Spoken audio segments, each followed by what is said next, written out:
So in 2017, Canada will have much to celebrate. We will marvel at our natural beauty.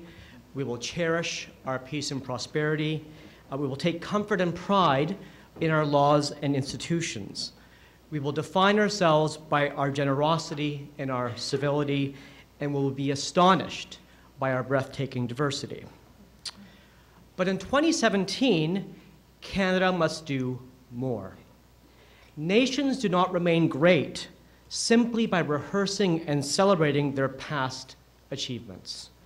In 2017, Canadians must cast our collective gaze not only at our past glories, but also at our future challenges.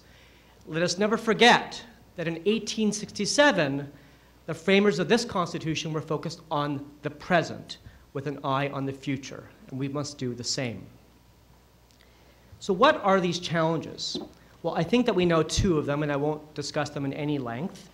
Climate change and the rise of China and India will profoundly shape the lives of Canadians for the next generation and beyond in ways that I think that few of us fully comprehend. But to this list, I want to add a third today, and that is enormous demographic change. So let me review some facts.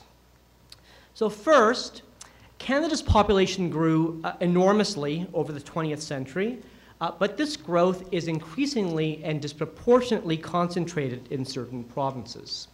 So between 1981 and 2006, the country's population grew from 24 to 31 million, but 82% of this growth occurred in Alberta, British Columbia, and Ontario. And population growth will continue to be concentrated in those three provinces. Secondly, Canada has become an urban nation. In 1901, 37% of Canadians lived in urban regions. By 2006, that figure had risen to 80%. Within urban Canada, 68% of Canadians live in our largest urban centers. And even more dramatically, 10 million people now live in metropolitan Toronto, Montreal, and Vancouver.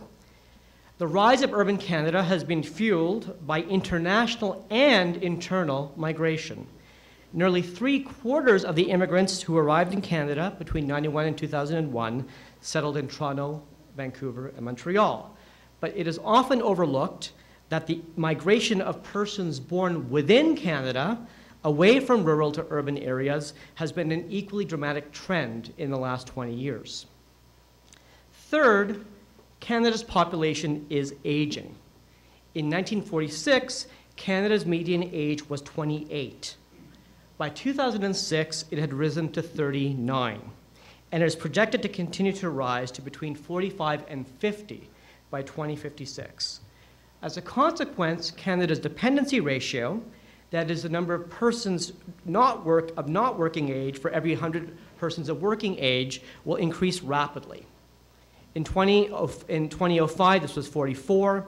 In 2031, it is projected to be as high as 61. Finally, the aging of Canada's population is geographically uneven. The youngest parts of Canada will increasingly overlap with those parts of Canada where population is increasingly concentrated. So these facts, these demographic trends, are now firmly set. In the short term, there may be some variation, but in the long-term trajectory is clear and unavoidable. In 2017, these trends will be even more evident. So we are witnessing history unfolding before our very eyes. Demography is destiny, and we ignore it at our peril. In the world of public policy, these demographic trends have been at the root of our debates about budget deficits and productivity and healthcare costs, which will only become more active in the next years to come. But what I want to say today is that these debates are too narrow because they ignore the regionally uneven pattern of demographic change.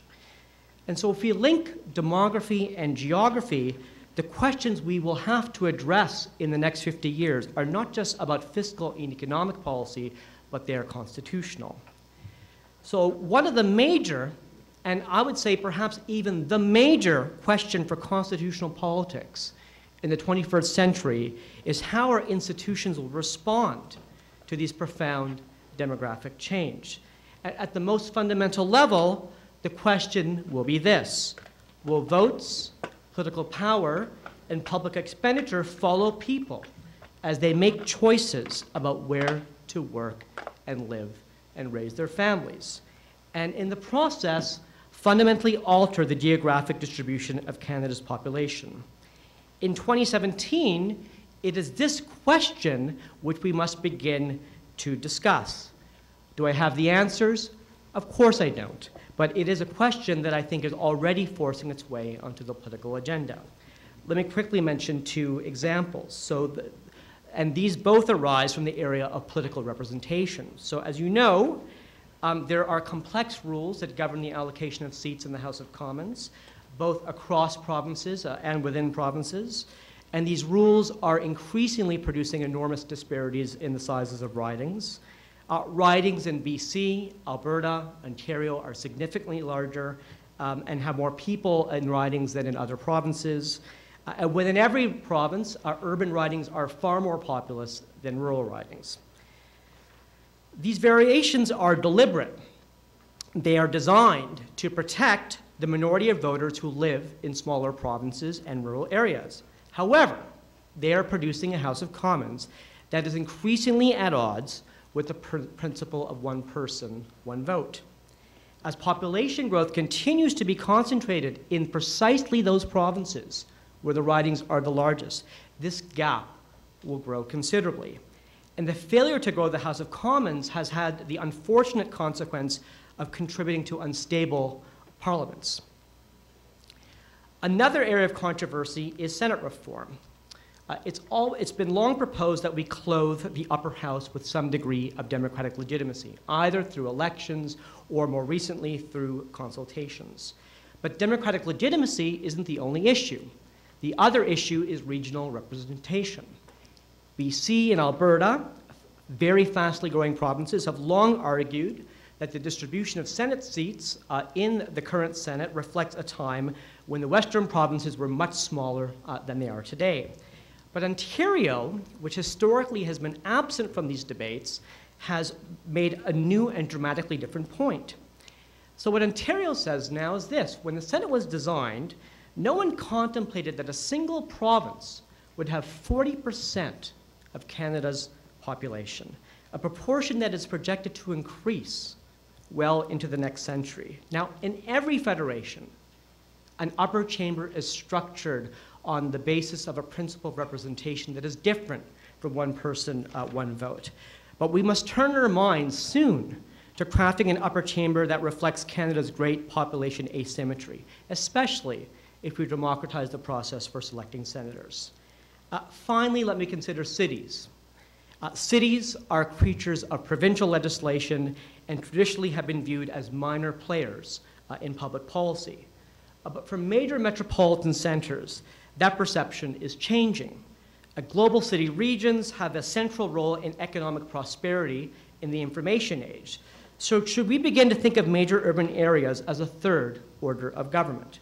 If so, should their juridical status and their regulatory and revenue-raising powers change to reflect their importance? So these are very difficult issues. They go to the heart of how we design Canadian democracy in the next century. And how we make choices about those questions will shape economic policy and social policy. Let me conclude with a story about Confederation to say why I think we can have the debate that we need to have in the years to come. So there are many reasons why Confederation happened. We tend to emphasize how Confederation was about the coming together of the separate colonies of British North America.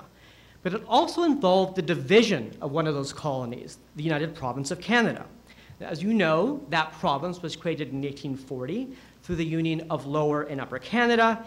Each half of Canada was represented by equal numbers of representatives in the Legislative Assembly. Originally, Canada East population was larger than that of Canada West, and therefore it opposed the system of representation in the name of rep by pomp. A decade later, the positions had reversed, and it was Canada West that had a greater population and demanded rep by pomp.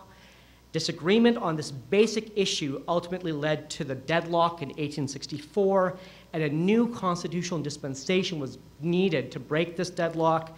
And so at the very heart of 1867 was a constitutional bargain that combined rep by pop in the House of Commons and a federal constitutional structure. So what are the lessons of this moment of our founding as a federation in 1867 to our sesquicentennial in 2017? And so I think that there are two lessons. The first lesson is that we must remind ourselves of this basic constitutional commitment which let Canada come into being. But far more importantly, we must remember that above all, 1867 was a moment of clear-sightedness and imagination, driven by demographic change that led us to adapt our institutions to deal better with new demographic realities.